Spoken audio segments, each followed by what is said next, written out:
दुनिया के सभी पिताओं, ये आपकी जिम्मेदारी है कि आप अपनी बेटियों को इस दुनिया में हो रही पागलपन से बचाएं, क्योंकि फिलहाल सिस्टम ये काम नहीं करने वाला है। और आज हम एक ऐसे मामले के बारे में बात कर रहे हैं जिसने मेरा खून खौला दिया है, क्योंकि ये एक युवा लड़की की कहानी है जिसे उसके उबर ड्राइवर ने दुष्कर्म का शिकार बनाया।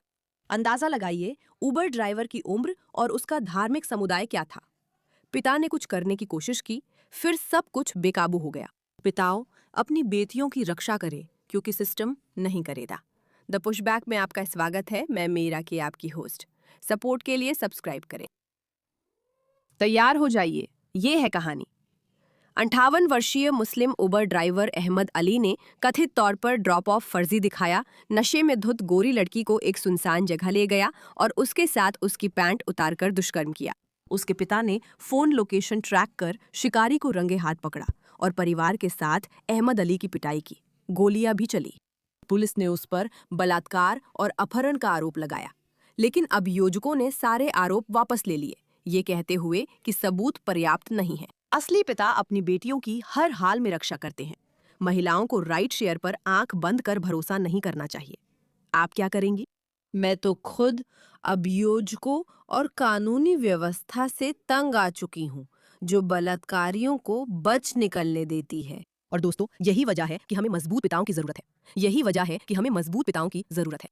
58 वर्षीय अहमद अली एक उबर ड्राइवर जिस पर एक जघन्य अपराध का आरोप है, जहां वे अदालत से यह तय करने को कह रहे हैं कि द्वितीय श्रेणी के बलात्कार और प्रथम श्रेणी के अपहरण के लिए प्रथम दृष्टया पर्याप्त आधार हैं। पीड़िता सुरक्षित वापस लौटने के लिए अली पर, जो एक ऐप आधारित कैब ड्राइवर था, भरोसा कर रही थी। दस्तावेजों के मुताबिक अली ने उबर ऐप से दिखाया कि उसने पीड़िता को उतार दिया है, फिर ओलंपिया के बाहर एकांत जगह पर जाकर पीड़िता से बलात्कार किया। वो डरती है कि अगर उसे रिहा किया गया, या उसने ये भी जाहिर किया कि अगर उसे रिहा किया गया तो वो डरी रहेगी।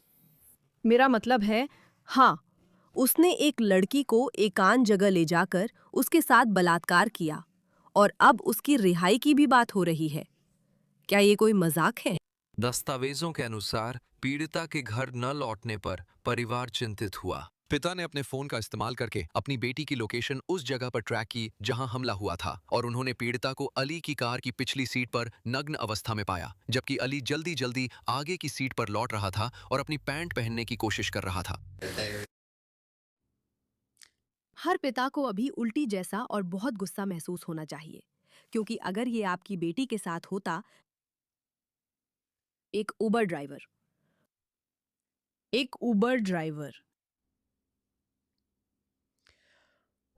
ये एक बड़ा खतरा है कि प्रतिवादी फिर हिंसक अपराध कर सकता है, जो आरोपों की प्रकृति पर आधारित है। दस्तावेजों के मुताबिक पीड़ित के परिवार ने अली को पीटा और कम से कम 2 गोलियां चलीं। जांचकर्ताओं के अनुसार अली भागने की कोशिश कर रहा था, जबकि मेडिकल स्टाफ ने कहा उसे मदद चाहिए थी। कोर्ट में अली के हाथों पर पट्टियां अब भी थीं। हमले की जगह पर एक पिता ने मुझसे कहा कि फादर्स डे वीकेंड पर किसी और की बेटी के साथ हुई घटना सुनकर डर लगता है।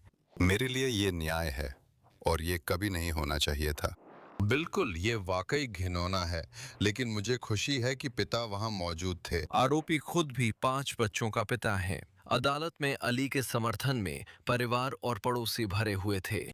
जांचकर्ताओं के अनुसार अली की बेटी ने उसी दिन अपने पिता की गुमशुदगी की रिपोर्ट पुलिस में दर्ज कराई, जिस दिन उस पर किसी और के बच्चे के साथ बलात्कार का आरोप लगा।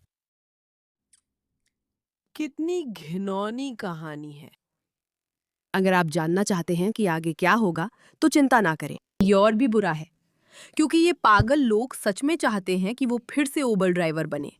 लेकिन पहले हमारे प्रायोजक का एक संदेश।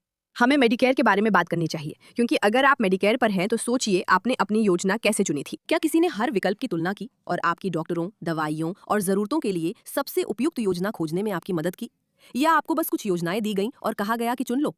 ज्यादातर लोगों के लिए दुर्भाग्य से दूसरा ही होता है। इसीलिए मैं आपको चैप्टर के बारे में बता रही हूँ, क्योंकि ये अलग है। वे स्वतंत्र हैं और वे ही एकमात्र मेडिकेयर सलाहकार हैं जो पूरे देश में उपलब्ध हर योजना की तुलना करते हैं, ना कि सिर्फ उन योजनाओं की जो उन्हें सबसे ज्यादा फायदा पहुंचाती हैं। वे आपके डॉक्टरों, आपकी दवाइयों और आपकी प्राथमिकताओं की समीक्षा करते हैं और फिर आपको एक ऐसी योजना से जोड़ते हैं जो वास्तव में आपके लिए उपयुक्त हो। उनके सलाहकार वेतनभोगी है, इसलिए वे किसी खास योजना को थोपने या बेचने की कोशिश नहीं करते, बस आपकी सही योजना चुनने में मदद करते हैं।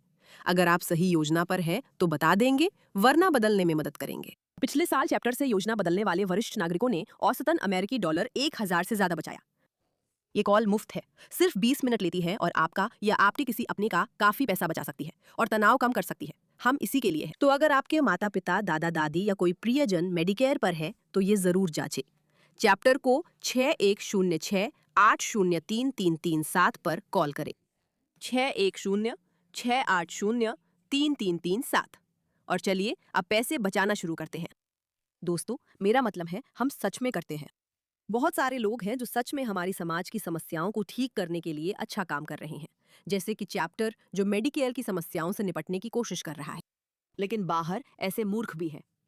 अब हमारी कहानी पर लौटते हैं। थर्स्टन काउंटी के अभियोजकों ने ऊबर ड्राइवर पर बलात्कार, अपहरण के आरोप हटा दिए। उसके खिलाफ मामला हटा दिया गया।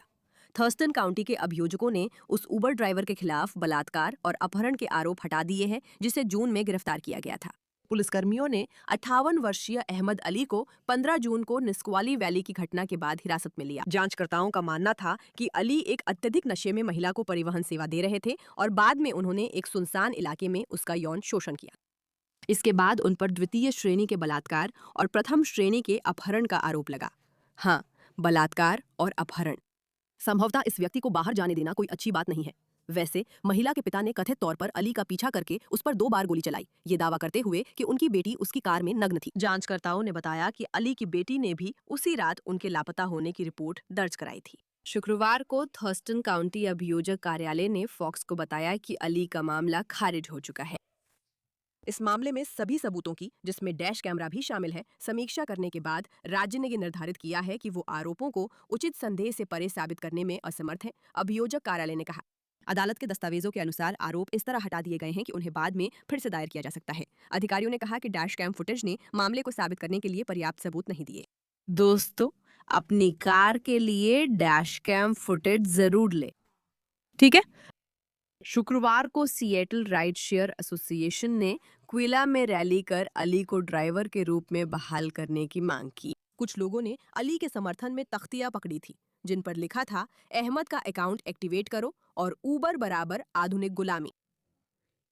तो आपके पास इस लड़की की कहानी है जिसके बारे में कहा गया कि उसके साथ बलात्कार हुआ और हमें असल में नहीं पता कि असल में क्या हुआ था, लेकिन इतना बुरा जरूर था कि उसके पिता को उस ऊबर ड्राइवर को नुकसान पहुंचाने की जरूरत महसूस हुई, जिसने उसे घर छोड़ने का नाटक किया और फिर कहीं और ले गए। वैसे इस पर कोई विवाद नहीं है। कहा जा रहा है कि कैमरे की फुटेज पर्याप्त सबूत नहीं मानी गई। इसे ऐसे समझिए, चिंता मत कीजिए, प्रवासी आपके बच्चों के पीछे आ सकते हैं।